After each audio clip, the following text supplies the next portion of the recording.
Have you ever imagined running so fast that you could bring back the light during a blackout? Well, tonight on Gigglebox TV, you're about to meet a boy who did exactly that. His name is Leo.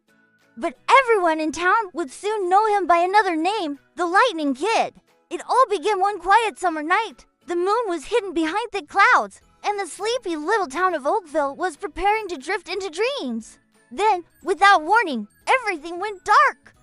The fans stopped spinning, the lights flickered out, and a heavy silence filled every home. The entire neighborhood had lost power. In a small bedroom at the edge of town, a boy with messy hair and bright eyes sat surrounded by tools, wires, and half-built gadgets. That was Leo. Unlike other kids who collected toys or comic books, Leo collected ideas. He loved inventing things, tiny robots, turbo shoes, even a homemade flashlight that worked for exactly 10 seconds before exploding in sparks.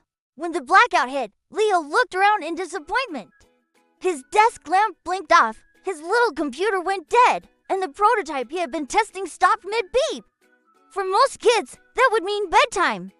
But for Leo, it meant challenge accepted. He looked out his window, saw the pitch-black streets, and whispered to himself, if the power's gone, I'll just have to bring it back. He slipped on his favorite sneakers, a pair he had modified with glowing soles and wires that connected to tiny batteries. They were his speed shoes, as he called them. Leo had spent weeks trying to make them faster, stronger, and more powerful. He never knew they'd actually work until that night, outside. The air was still and heavy. The stars peeked through the clouds, and the only sound was the hum of distant thunder. Leo took a deep breath, bent his knees, and took off running the moment his feet hit the road. The soles of his sneakers lit up in bright blue light. Tiny sparks scattered behind him as he raced through the darkness, his speed growing with every step. At first, Leo thought it was just friction, but soon he realized something incredible. The faster he ran, the brighter the ground beneath him glowed. His sneakers weren't just lighting up.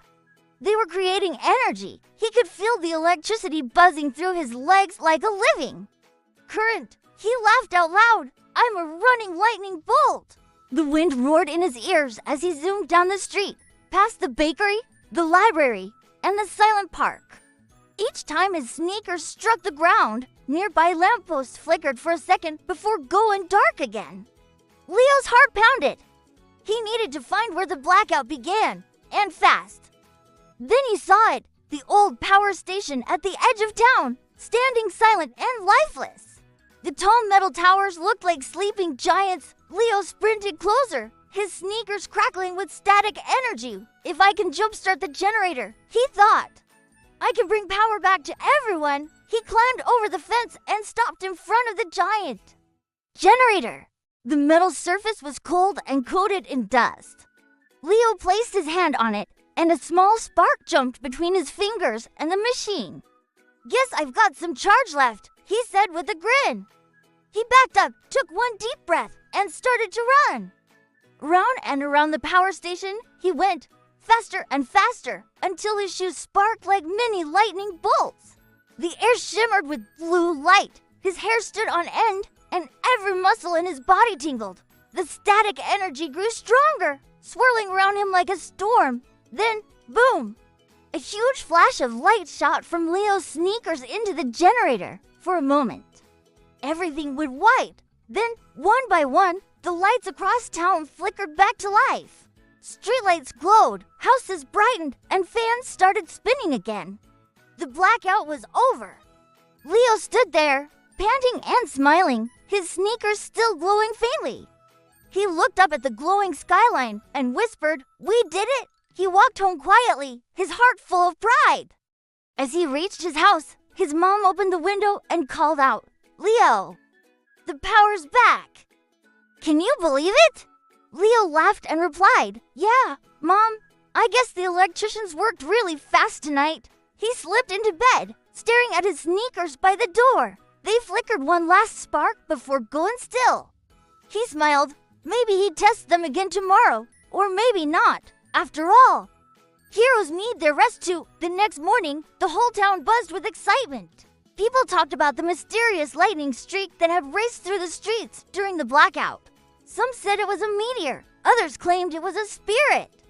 The kids at school had their own theory, a real-life superhero. Leo sat quietly at his desk, doodling a small lightning symbol on his notebook. His best friend leaned over and whispered, "Hey, did you see the lightning last night?" It was crazy. Leo just grinned and said, "Yeah, I saw it." Pretty awesome, huh? When the bell rang, Leo walked home, kicking a pebble down the road. He looked at his sneakers again, the soles faintly glowing in the sunlight.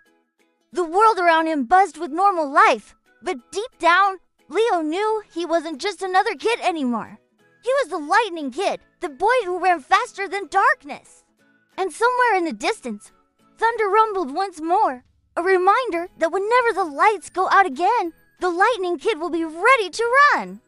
And that's the story of the lightning kid, only here on Gigglebox TV, where imagination sparks, heroes rise, and every story brings a little more light to your day. If you enjoyed this adventure, don't forget to hit like, subscribe, and share the story with your friends, because here on Gigglebox TV, every spark of creativity keeps the world glowing.